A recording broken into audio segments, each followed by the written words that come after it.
Hello everyone! Ayan, kumusta po sa inyong lahat?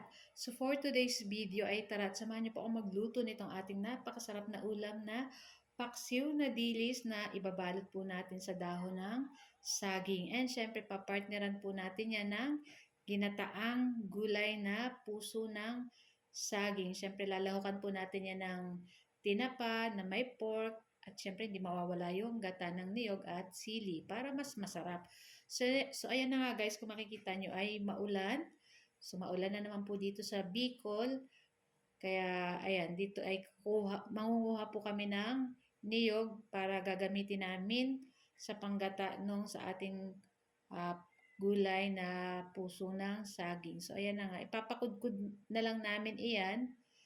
At least hindi na kami bibili ng niyog kasi mahal din po ang kilo ngayon ng niyog. So pagkadating namin sa bahay, ay nagpakulo na ako na itong tubig.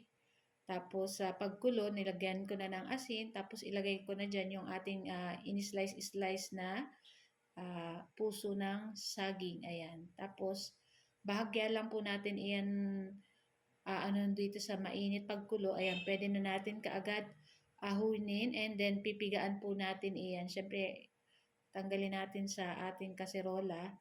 Tapos, pag malamig-lamig na, ayan, pipigaan po natin iyan. Pagkatapos sa ating malaki-laking kawali, ayan, nagsangkot siya na po ako dito ng ating pork. So, nilagyan na natin yan ng oil. Tapos, pag nag-brown-brown na ng katulad po ng ganito, ay pwede na natin igisa yung ating bawang at yung ating mga sibuyas dyan. Ayan, isama na rin natin dyan yung pork, paggisa nitong ating bawang at sibuyas. Ayan, para mas masarap na po yan. Ayan, tapos maglagay na tayo ng ating hinimay-himay na tinapa na galunggong. Ayan, tapos yung ating pangalawang gata ay ibuhos na rin po natin dyan. Tapos syempre maglagay na tayo ng pampalasa ng asin, paminta. So naglagay po ako dyan ng 1 pork cube para sa pampalasa. Ayan, di ko na lang na-videohan. Pagkatapos, hintayin lang natin kumulo at pag kumulo na, ay pwede na po natin ilagay dyan yung ating piniga na puso ng saging. Ayan. So, kaya po natin pinipigaan yung puso ng saging para mawala po yung pakla. Ayan, pagkatapos ng ilang minuto guys, ayan, ilagay na rin natin dyan yung ating pinakaunang gata ng niyog. Ayan, lulutuin pa rin po natin iyan pag mantikain natin. Katulad ng ganyan. So, maglagay na tayo ng sili. 2 piraso lang po yan at medyo maanghang po yung ating siling nabili. Ayan. Tapos, halu-haluin natin at naglagay po pala ako dyan ng isang kutsarang suka. Ayan. Para medyo, kung gusto nyo magtagal-tagal yung ulam. Ayan. So, pagkaluto ng ating puso ng saging na ginataan, ito namang ating dilis, ayan, sinangkapan na natin yan ng bawang paminta, asin, luya, sibuyas, tapos suka, ayan.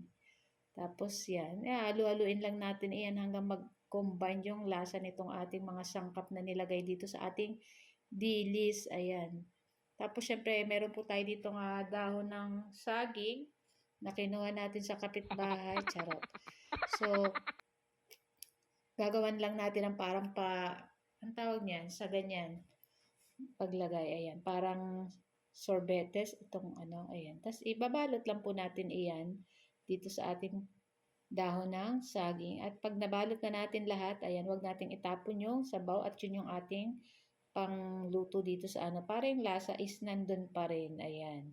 Nako guys, masarap ito guys tuwing umaga. Prituson mo ay nako, perfect po yan sa fried rice at mainit na kape. Ayan na nga at ready na rin po yung ating gulay na puso ng saging at yung ating paksiw na dilis. So guys, thank you for watching. See you next video. Ciao!